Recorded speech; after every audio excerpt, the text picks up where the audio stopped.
அப்போஸ்தலர் 2:47 தேவனை துதித்து ஜனங்கள் எல்லாரிடத்திலும் தயவு பெற்றிருந்தார்கள். யாரு? அப்போஸ்தலர்கள் சபை, அப்போஸ்தலர் சபை, ஆதி சபை. ரட்சிக்கப்பட்டவர்களை கர்த்தர் அனுதினமும் ஆசிரமத்திலே கொண்டு போய் விட்டுக்கிட்டே இருந்தார். ரட்சிக்கப்பட்டவர்களை கர்த்தர் அனுதினமும் ஜெப மலையிலே கொண்டு போய் சேர்த்து கொண்டே இருந்தார். ரட்சிக்கப்பட்டவர்களை கர்த்தர் அனுதினமும் எங்க போய் விட்டுக்கிட்டு இருந்தாரு?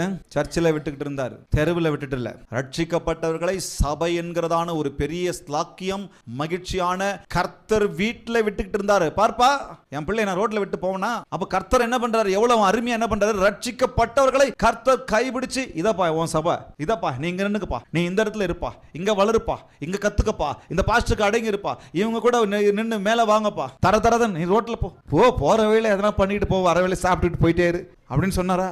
அதான் கர்த்தர் சொல்ற. அவர் அவ்வளவு ஒழுக்கம் உள்ள, அவ்வளவு ஆர்டர், அவர் அவ்வளவு ஆர்டர் நிறைந்தவர், ஒழுக்கம் நிறைந்தவர், ஒவ்வொன்றையும் அழகாய் கருத்தாய் சபை என்கிறதான ஒரு பெரிய லாக்கியத்தை, வீட்டை எனக்கு உங்களுக்கு வச்சிருக்கிறார்.